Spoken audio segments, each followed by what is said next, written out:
Jake Morrison walked down the long white hallway of Harmony Station.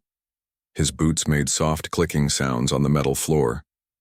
The walls curved up and around him, making the corridor look like the inside of a giant tube. Blue lights ran along the ceiling, giving everything a cold, clean look. He checked his watch. 3 o'clock. Time for his medical checkup. Jake had been on the space station for 6 months now, working as a medical officer alongside aliens from 12 different worlds. Every 3 months, all crew members had to get examined by the station's doctors. It was just routine. The medical bay doors slid open with a soft hiss. Jake stepped inside and looked around. The room was much larger than human medical facilities, back on Earth. Strange machines lined the walls, some humming quietly, others flashing with colored lights he didn't recognize. The air smelled clean but different, like metal and something sweet he couldn't name. Lieutenant Commander Morrison, a smooth voice said behind him. "Please, come in." Jake turned to see Dr. Zarath approaching. She was tall, maybe 7 feet, with pale blue skin that seemed to shimmer under the lights. Her eyes were large and violet, taking up much of her face. Long silver hair fell past her shoulders. She wore the standard medical uniform, but on her alien frame, it looked elegant and flowing. "Hello, doctor," Jake said, offering a small smile. "Ready for another boring checkup?" Dr. Zarath tilted her head slightly. Her people, the Valdorians, were known throughout the galaxy as the best doctors and healers. They could cure diseases that killed other species and perform surgery that seemed like magic. Jake felt lucky to have such skilled medical care. "Please sit here," she said, pointing to an examination table that looked more like a comfortable chair. "How have you been feeling?" "Good," Jake replied, settling into the chair. "No problems. Sleeping well, eating fine, same as always, doctor." Zarath picked up a device that looked like a thick pen with a glowing tip. She held it near Jake's forehead, and it made a soft beeping sound. "Your brain activity is normal," she said, studying a small screen on the device. "Heart rate is steady. Blood pressure within human range." Jake nodded. This all seemed normal so far. Back on Earth, doctors use similar tools, just less advanced. "I need to run some deeper scans today," Dr. Zarath said, setting the device aside. "Please remove your uniform and all equipment." Jake blinked. "All of it? Usually you just scan through the clothes." "Today is different," she replied, her violet eyes studying his face. "New protocols from the medical council. We need clear readings without any interference." Something in her tone made Jake pause. In 6 months of working together, Dr. Zarath had always been professional but warm. Today she seemed nervous, like she was trying too hard to sound casual. "Is everything okay?" Jake asked. "Of course," she said quickly. "Just standard procedures, please." Jake shrugged and began removing his blue medical uniform. It wasn't unusual for doctors to need patients undressed for thorough examinations. He folded his clothes neatly and placed them on a nearby chair, along with his communication device and medical scanner. Dr. Zarath gestured to a different table. This one was larger and made of some kind of dark material that felt warm under his skin. Strange symbols glowed along its edges. "Lie down here, please." As Jake settled onto the table, he noticed something odd. Through the corner of his eye, he saw movement behind a wall that looked like glass but had been dark before. Now he could see shadows moving behind it, like people watching. "Doctor," he said, "are there others observing this exam?" Dr. Zarath's hand froze over a control panel. "Medical students," she said after a moment. "They need to learn human physiology." Jake felt a chill that had nothing to do with the cool air in the room. In 6 months, he had never seen any medical students on the station. The Valdorians usually trained their doctors on their home world. Dr. Zarath activated the examination table. A warm blue light surrounded Jake's body, moving slowly from his head to his feet. The sensation was strange, like being touched by warm water that wasn't wet. "Now I need to test your pain response," she said, producing a small device with a pointed tip. "Pain response?" Jake sat up slightly. "Why, I'm not injured." "Please lie back," Dr. Zarath said firmly. "This is important for understanding human nerve function." She pressed the device against his arm. A sharp, burning sensation shot through his skin. Jake gritted his teeth but didn't cry out. The pain lasted only a few seconds, then faded. Interesting, Dr. Zareth murmured, making notes on a tablet. Again, please. She tested different spots, his shoulder, his leg, his chest. Each time Jake endured the pain without making a sound. He had been through much worse during his military training on Earth. Your pain tolerance is remarkable, she said, sounding genuinely surprised, is it? Jake asked. Seems normal to me. Dr. Zareth moved to another machine. This one had several tubes and needles. I need tissue samples now, more than usual. She took blood from his arm, then small pieces of skin and muscle. Each sample went into a different container, all carefully labeled. Jake had never seen a doctor take so many samples during a routine checkup. How fast do humans heal? She asked while working. I don't know, Jake replied. Normal speed, I guess. Why? Just curious about human biology, she said, but her hands were shaking slightly as she handled the samples. The examination continued for another hour. Dr. Zareth tested his reflexes, his vision, his hearing. She measured how quickly he could solve simple puzzles and how he reacted to sudden loud noises. She asked strange questions about his family, his childhood, and how humans dealt with dangerous situations. Finally, she stepped back. You may dress now. Jake sat up and reached for his clothes. Is everything all right? This seemed much more thorough than usual. Dr. Zareth avoided his eyes. Your health is excellent, Lieutenant Commander. All human crew members are very interesting from a medical perspective. What do you mean? She was quiet for a long moment, organizing her equipment. Your species is unique, Jake Morrison. More unique than you realize. Before Jake could ask what she meant, the medical bay doors opened. 3 more aliens entered. A Krillian with gray skin and 4 arms, a floating ethereal that looked like living mist, and another Valdorian carrying recording equipment. Is the examination complete? The Krillian asked in a deep rumbling voice. Yes, Dr. Zareth replied quickly. All data has been collected. Jake finished dressing, his mind racing with questions. Data for what? The aliens exchanged glances. The Krillian stepped forward. Thank you for your cooperation, human. Your contribution to medical science is valuable. I didn't contribute to any science project, Jake said. This was supposed to be a routine checkup. All checkups contribute to medical knowledge, Dr. Zareth said, but she wouldn't meet his eyes. Jake left the medical bay feeling confused and uneasy. Something was happening on Harmony Station, something involving the human crew members. The examination had felt less like medical care and more like being studied. As he walked back to his quarters, Jake decided he needed answers. Whatever the aliens were really doing, he was going to find out. Jake couldn't sleep that night. He lay in his small quarters staring at the ceiling and thinking about the strange medical examination. Every time he closed his eyes, he saw Dr. Zareth's nervous face and remembered the shadows moving behind the observation glass. The next morning, Jake went to the station's cafeteria for breakfast. The large room buzzed with activity as crew members from different species shared meals together. Krillians sat at reinforced tables, their 4 arms handling multiple eating utensils. Ethereals floated nearby, absorbing nutrients from glowing energy pods. Small, furry Vixani chattered excitedly while eating colorful fruits. Jake spotted Amy Carter sitting alone at a corner table. She was the only other human in sight, picking at a plate of something that looked like scrambled eggs, but glowed faintly blue. Her brown hair was pulled back in a ponytail and she looked tired. Mind if I sit? Jake asked, approaching with his own breakfast tray. Amy looked up and smiled weakly. Please do. I could use some human company. Jake sat down across from her.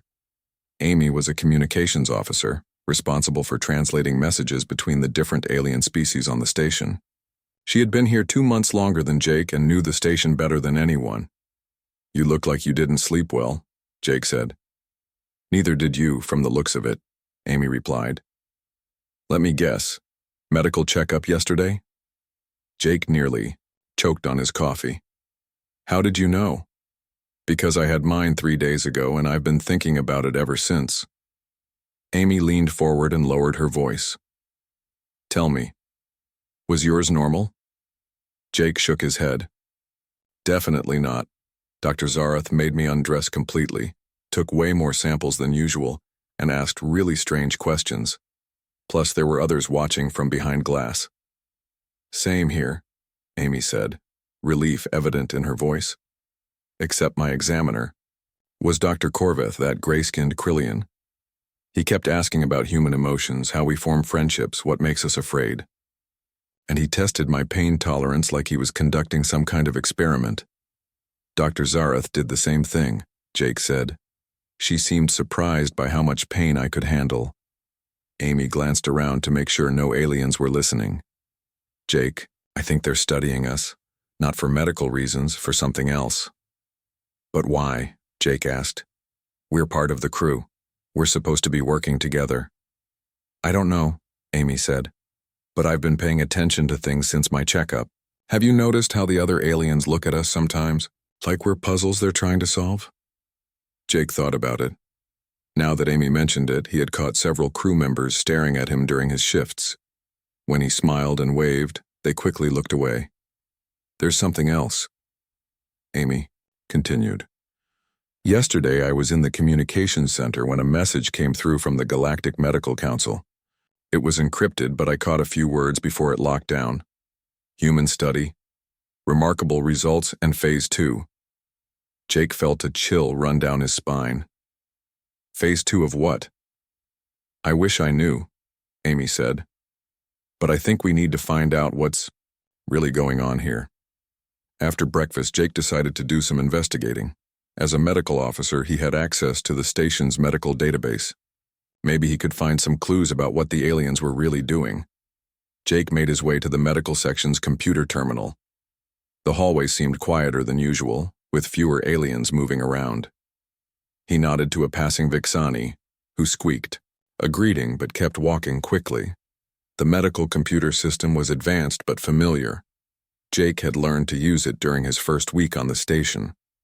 He entered his access codes and began searching through recent files. Most of the records were routine, treatment reports, supply requests, maintenance schedules. But then Jake found something odd. There was a folder marked Special Research Project that required higher clearance than his medical officer status provided. Jake tried different approaches to access the files. Finally, he found a backdoor through the emergency medical protocols.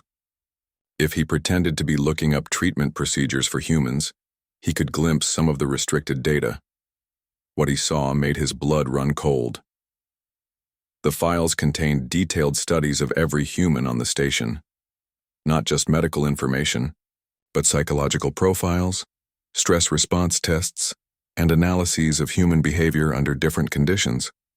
There were charts comparing human healing rates to other species, graphs showing human problem-solving abilities, and reports on something called adaptive resilience. One report title caught his eye: Unprecedented Cellular Regeneration in Human Subjects. Another read, Remarkable Psychological Resilience Under Extreme Stress. Jake scrolled through more files, his heart pounding. The aliens had been secretly studying the humans for months, documenting everything from how quickly they healed from injuries to how they reacted to isolation and fear. Noise in the hallway made Jake quickly close the files and pretend to be reading standard medical procedures. Dr. Zarath entered the room, carrying a stack of data tablets. Jake, she said, seeming surprised to see him. What are you doing here? Just reviewing treatment protocols, Jake replied, trying to keep his voice steady. Making sure I'm up to date on procedures for different species. Dr. Zarath set her tablets down and studied his face. You seem troubled. Is everything well? Jake decided to be direct. Doctor, yesterday's examination was different from the others. You took more samples, asked unusual questions, and there were observers. I'd like to know why. Dr. Zarath's violet eyes darted away from his gaze. I told you it was standard procedure. No, it wasn't, Jake said firmly. I've been a medical officer for 5 years. I know what standard procedures look like. For a long moment, Dr. Zarath said nothing. She picked up one of her tablets and stared at it, her silver hair falling across her face. "Jake," she said finally, "there are things happening that you don't understand. Important things." "Then help me understand," Jake said. "What are you really studying? Why are you so interested in humans?" Dr. Zarath looked around nervously, as if checking for hidden listeners. "I cannot say much, but your species, you, are not what we expected." "What do you mean?" "When humans first joined the galactic community, we thought we understood your capabilities," she said quietly. "We were wrong. Very wrong." Before Jake could ask more questions, the medical bay doors opened again. Captain Veltar, the station's Krillian commander, entered with 2 security officers. "Dr. Zarath," the captain rumbled in his deep voice, "I need to speak with you privately." The captain's 4 eyes fixed on Jake. "Lieutenant Commander Morrison, please return to your duties." "Yes, sir," Jake said, but he lingered near the door. "Now," Captain Veltar said firmly. As Jake left the medical bay, he heard the captain speaking to Dr. Zarath in low, urgent tones. He caught only a few words: security breach, unauthorized access, and the human must not know. Jake's mind raced as he walked back to his quarters. The aliens were definitely hiding something about their studies of humans. Dr. Zarath had seemed genuinely troubled, like she wanted to tell him the truth but couldn't. Whatever was happening on Harmony Station, it was bigger than just medical research. And somehow, humans were at the center of it. Jake needed to find Amy and share what he had discovered. Together they might be able to piece together the mystery, but he had a feeling that the truth, when they found it, would change everything. Jake found Amy in the communication center working at her station. Banks of monitors surrounded her, showing messages flowing between the station and dozens of different worlds. She looked up when he entered, and he could see worry in her brown eyes. "We need to talk," Jake said quietly. "Somewhere private." Amy nodded and gestured to a small break room behind the main communications area. It was empty with just a few chairs and a table. Amy closed the door and activated a privacy screen, a device that would block any listening equipment. "I found something," Jake said, sitting down across from her. "In the medical database, they're studying us, Amy, all of us humans. They have detailed files on our healing, our psychology, everything." Amy's face went pale. "I was afraid of that. I intercepted another message today. It mentioned something called Species Assessment Protocol 7 and referenced Death World survivors." "Death World?" Jake asked. "What does that mean?" "I don't know," Amy said. "But whatever it means, it has the entire command staff excited and nervous."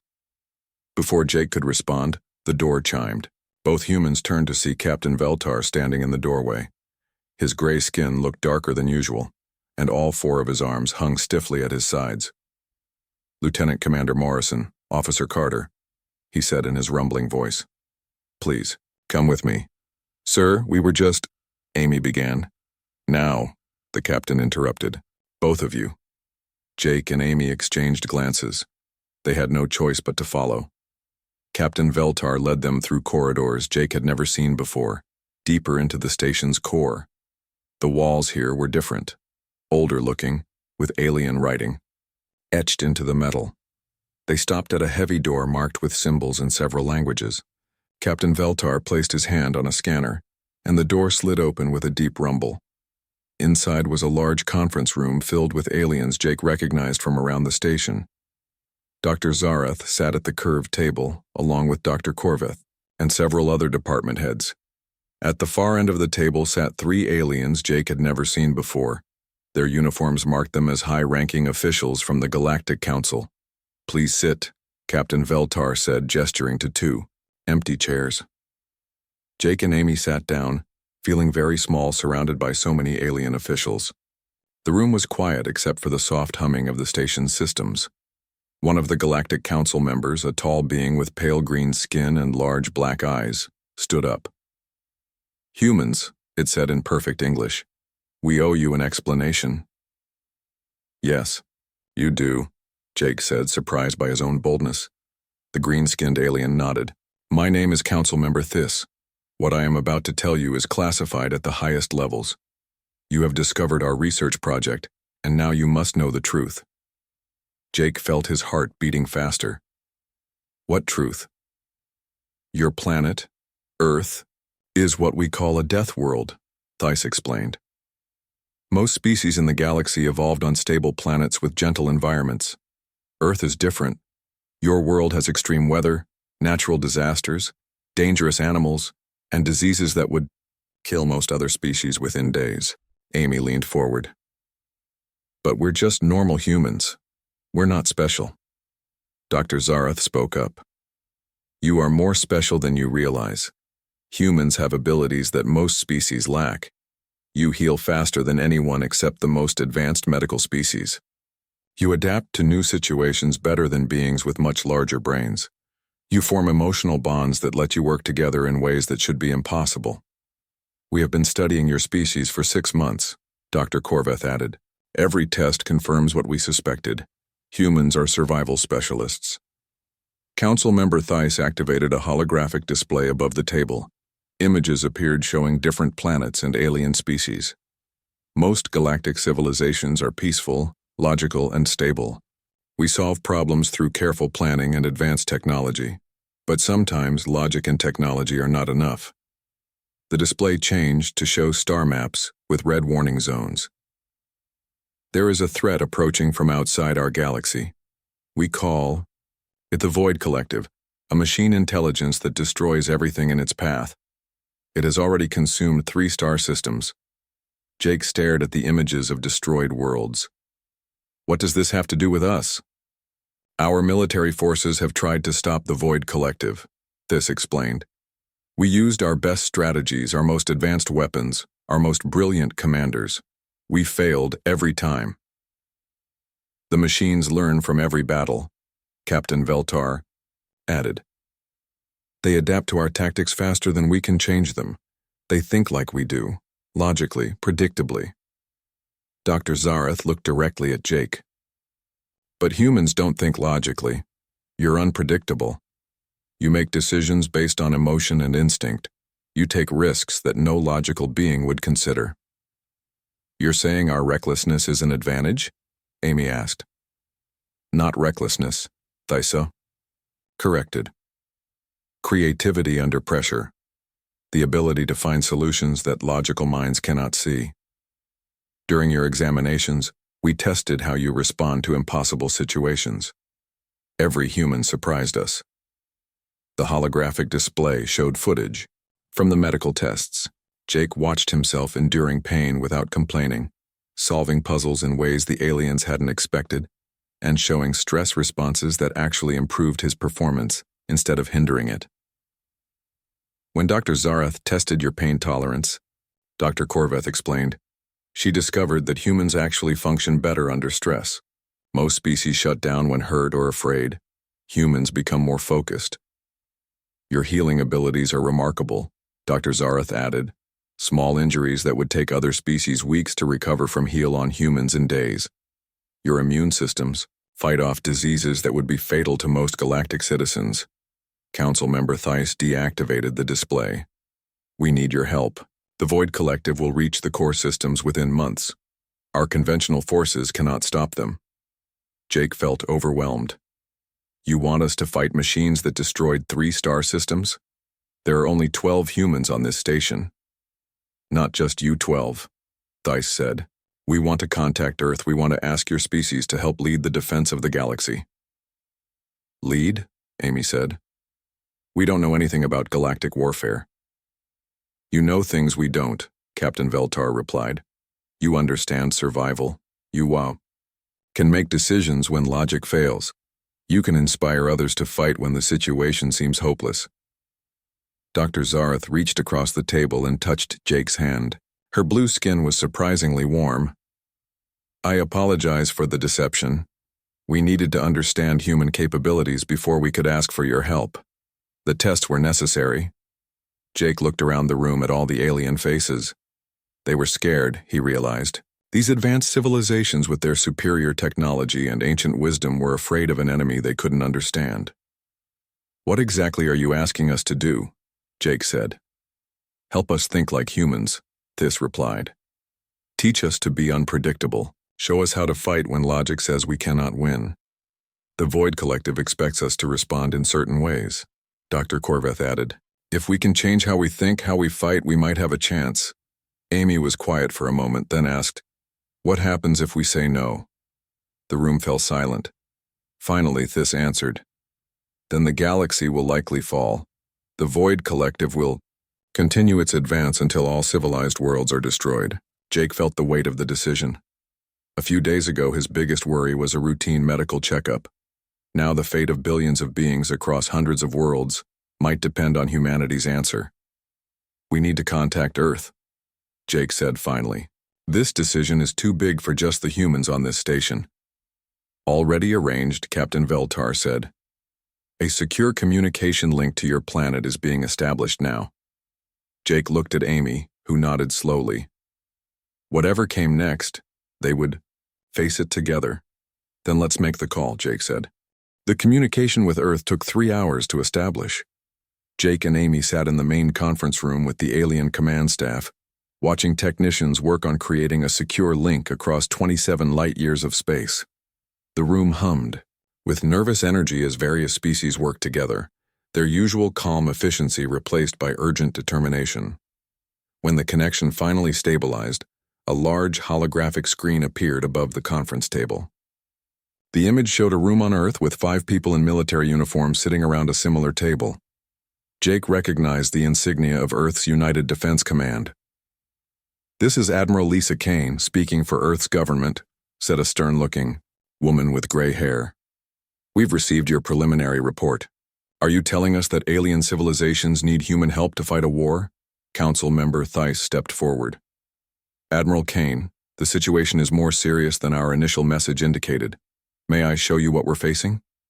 The alien activated, a holographic display showing star maps and battle footage. Images of the Void Collective's machines filled the screen, dark, angular ships that moved with perfect coordination. The footage showed them tearing apart space stations and planets with terrifying efficiency. 3 star systems have fallen in the past year, Thys explained. The machines learn from every encounter. They adapt faster than we can develop new strategies. Admiral Kane studied the images with professional interest. What makes you think humans can do better? We're not more advanced than galactic civilizations. Dr. Zarath stood up. Admiral, we have spent months studying the humans on this station. Your species has capabilities that we lack. You evolved on what we call a death world, a planet so dangerous that most galactic species would not survive there. Earth seems dangerous to you? Asked another Earth official, a younger man with dark skin. Extremely, Dr. Corveth replied. Your weather changes rapidly and violently. You have predatory animals, poisonous plants, deadly diseases, and natural disasters. Most galactic worlds are stable and predictable. Amy leaned forward. How does that help against machines? Your brains develop differently, Dr. Zarath explained. You think in ways that logical minds cannot predict. During our tests, every human solved problems using methods we had never considered. Admiral Kane looked skeptical. Give me an example. Captain Veltar activated another display. 3 days ago, we gave Lieutenant Commander Morrison a tactical puzzle that our best strategists could not solve. He found an answer in minutes using an approach that made no logical sense but worked perfectly. Jake remembered the test. It had seemed simple to him. When the obvious moves didn't work, he tried something unexpected. But looking at the alien faces around the table, he realized that unexpected wasn't natural for most species. The Void Collective is a logical enemy, Thys continued. It calculates all possible responses and prepares counters for each one, but it cannot counter responses that make no mathematical sense. You're asking us to be irrational? Admiral Kane asked. Not irrational, Amy said, understanding dawning on her face. Creative. Human creativity looks random to logical minds, but it follows patterns that machines can't predict. The Earth officials discussed quietly among themselves for several minutes. Finally, Admiral Kane spoke again. What exactly are you proposing? Before, anyone could answer. Alarms began sounding throughout the station. Red lights flashed in the corridors, and Jake could hear the thrum of the station's defensive systems activating. Captain Veltar's communicator crackled to life. "Sir, we're receiving an emergency transmission from the outer defensive line. The Void Collective has broken through. They're moving toward the core systems faster than predicted." The room erupted in controlled chaos as alien officers rushed to their stations. Theiss turned back to the Earth communication link with visible desperation. "Admiral Kane, we are out of time. The enemy will reach our most important systems within weeks, not months. We need your answer now." On the screen, Admiral Kane looked grim. "How many ships do you need from Earth?" "Not just ships," Captain Veltar said urgently. "We need human commanders, human strategists, human crews working alongside our forces. We need your people to teach our people how to think differently." Jake stood up. "Admiral, I volunteer to stay and help coordinate. I've been working with these species for months. I can help bridge the gap between human and alien thinking." "I volunteer too," Amy added. "Communications will be critical if we're mixing human and alien crews." Admiral Kane nodded slowly. "Very well. Earth will commit our available fleet to this defense, but we'll need full tactical information and complete cooperation from all galactic forces." "Agreed," This said immediately. "You will have command authority over all military operations." "Command authority?" Admiral Kane looked surprised. "You're putting humans in charge of galactic defense?" "Your Lieutenant Commander Morrison has demonstrated superior tactical thinking in every test," Dr. Korveth explained. "And Officer Carter understands cross-species communication better than our best diplomats." Jake felt overwhelmed. A week ago, he had been a simple medical officer. Now they wanted him to help command a galactic war. The alarm stopped, but the tension in the room remained high. Captain Veltar received another communication update. "The outer defenses are falling back to secondary positions. We have perhaps 3 weeks before the enemy reaches the Nexus system." "The Nexus system?" Jake asked. "The galaxy's communication hub," Amy explained. "If it falls, coordination between all worlds becomes impossible."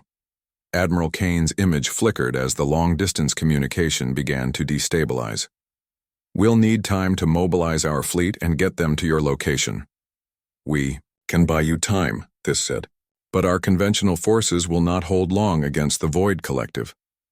"Then we'll have to make sure they don't fight conventionally," Jake said, an idea forming in his mind. "What if we don't try to stop the machines? What if we confuse them instead?" Dr. Zareth tilted her head. "Explain." "The machines expect logical responses," Jake said, thinking out loud. "They prepare for obvious tactics. But what if we do things that make no sense? What if we sacrifice positions we should defend and defend positions that have no strategic value?" "That would be wasteful," Dr. Korveth protested. "Exactly," Amy said, catching on to Jake's thinking. "It would be so wasteful that the machines wouldn't expect it. They'd waste time trying to figure out our real strategy." Captain Veltar's forearms moved excitedly.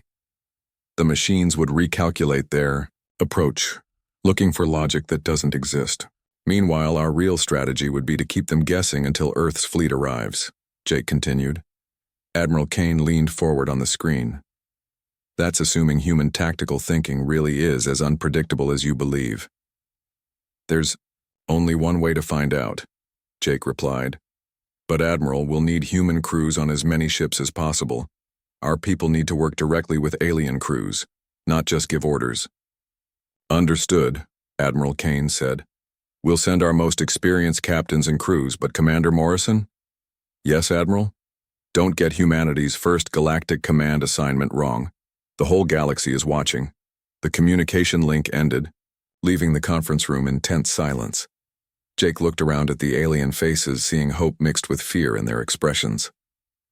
"Well," Amy said quietly, "this should be interesting."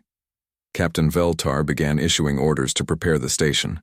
For war, ships would need to be retrofitted for human crews, strategies would need to be developed, and most importantly, Hundreds of different alien species would need to learn to fight alongside humans using tactics that violated everything they understood about warfare.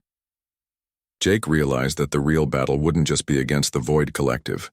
It would be convincing logical alien minds to trust illogical human instincts when the fate of the galaxy hung in the balance.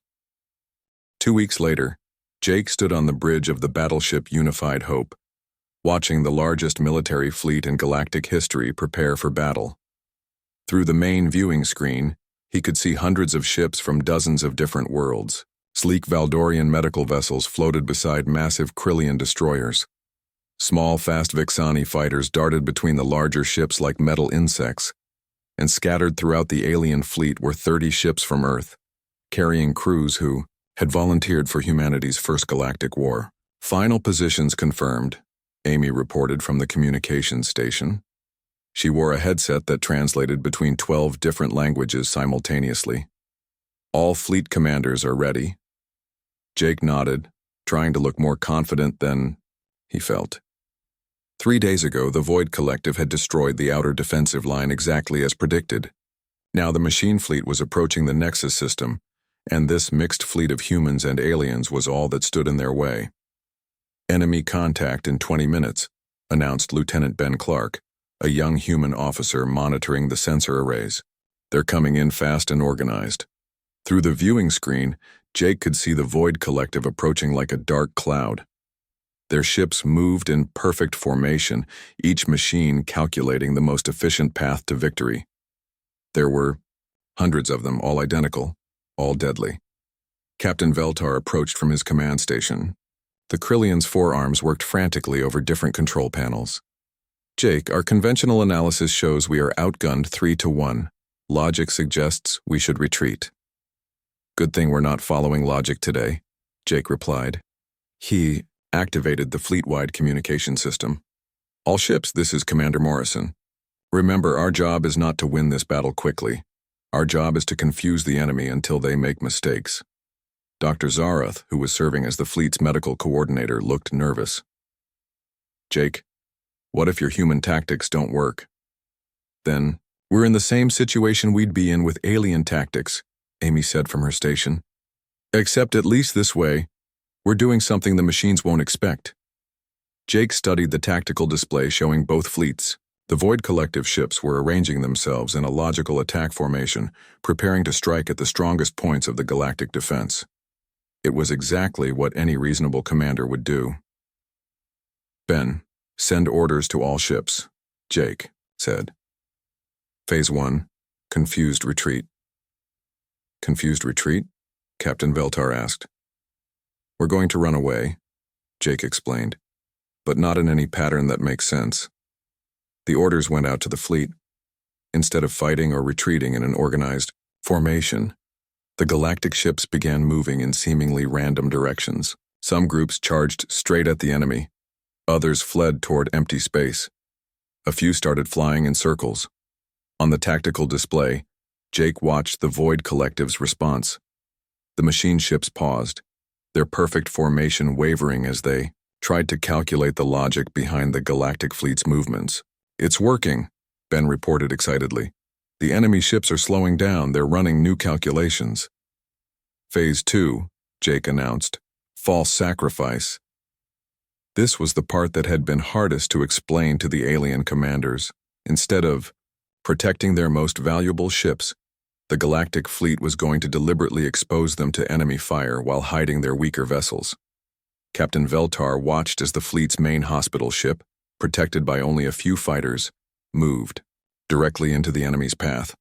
Meanwhile, the powerful Krillian destroyers retreated behind smaller vessels. This feels wrong, Dr. Zarath said, watching her medical ships become targets. Trust me, Jake said, though his own heart was pounding. The machines will assume the exposed ships are decoys and the hidden ships are the real threat. They'll waste time and firepower on the wrong targets. The Void Collective opened fire, but their attack patterns were confused. Some machines targeted the exposed medical ships. Others tried to find the real threat behind the smaller vessels. Their usually perfect coordination began to break down as different machine groups calculated different optimal strategies. Enemy, Efficiency down 15%, Ben reported. Their formation is spreading out. Phase 3, Jake said. Emotional tactics. This was Amy's idea. Instead of cold, logical military communications, the human crews began broadcasting messages filled with emotion, fear, anger, determination, hope. The aliens had been reluctant at first, but now even Captain Veltar was roaring battle cries in his native language. What does this accomplish? Dr. Korveth asked from the engineering station. The machines are trying to understand our emotional responses, Amy explained. They're analyzing our communications, looking for logical patterns, but emotions don't follow logical patterns. Jake watched the tactical display as the Void Collective's response became even more erratic. The machines were spending so much processing power trying to understand the fleet's behavior that their combat effectiveness continued to decrease. Enemy efficiency down 30%, Ben announced. But Jake, they're adapting. Some of the machines are starting to ignore our psychological tactics. Time for Phase 4, Jake said grimly. Complete chaos. This was the most dangerous part of the plan. Jake gave orders that would have been court-martial offenses in any normal military. Ships were to act independently, ignore formation commands, and make decisions based purely on instinct. The alien crews struggled with these orders. Following instinct instead of training went against everything they had learned. But the human crews embraced the chaos, and slowly, the aliens began to follow their example. The battle became unlike anything in galactic history. Ships attacked from impossible angles, retreated when they should advance, and advanced when retreat made more sense. There was no pattern, no logic, no predictable strategy, and it was working. Enemy efficiency down 60%, Ben reported, amazement in his voice. Jake, some of their ships are just sitting there, trying to calculate what we're going to do next. The machines are overloading, Amy added. They can't process truly random behavior. But the Void Collective was beginning to adapt even to chaos. The machines started copying the galactic fleet's random movements, fighting chaos with chaos. They're learning, Captain Veltar warned. In a few more minutes, they'll be as unpredictable as we are. Jake felt sweat running down his face. The plan was working, but not fast enough. They needed something the machines couldn't copy, couldn't calculate, couldn't understand. Amy, he said suddenly, open a channel to all human crews only. Done, she replied. Jake took a deep breath. All human personnel, this is Jake Morrison. We've confused the machines, but now we need to do something they'll never understand. I need you to trust your crews completely. Not just follow orders, actually trust them with your lives. Jake, what are you doing? Dr. Zarath asked. Something. The machines can't compute, Jake replied. Then into the communicator. All ships, all crews, human and alien together, fight like family, not like soldiers, not like a military unit. Fight like you're protecting the people you love most. The change was immediate and impossible to describe. The fleet's movements became fluid, natural, as if hundreds of different ships were thinking, with one mind. Crews that had never worked together before began anticipating each other's needs.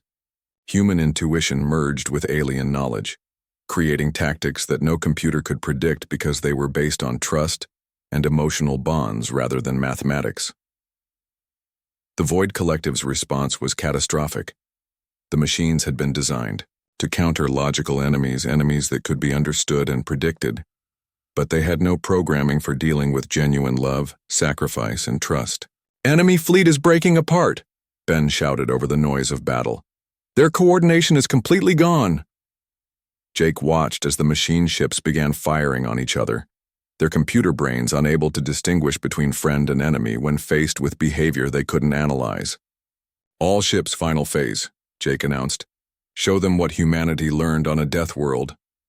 The fleet charged forward, not with military precision, but with the determination of people fighting for their homes and families. Alien crews fought alongside human crews, each group bringing their own strengths but united by bonds stronger than programming. The battle was over in minutes. The Void Collective, faced with an enemy they couldn't understand, simply shut down rather than continue calculations that had no solution. In the aftermath, as rescue ships moved through the debris field, Jake found himself in the fleet's medical bay.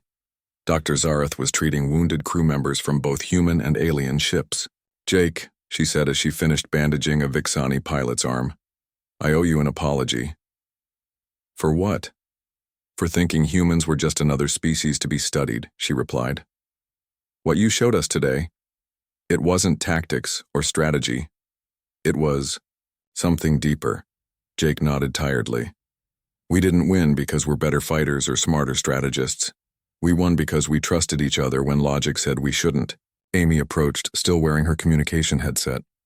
"Jake, I'm getting messages from across the galaxy.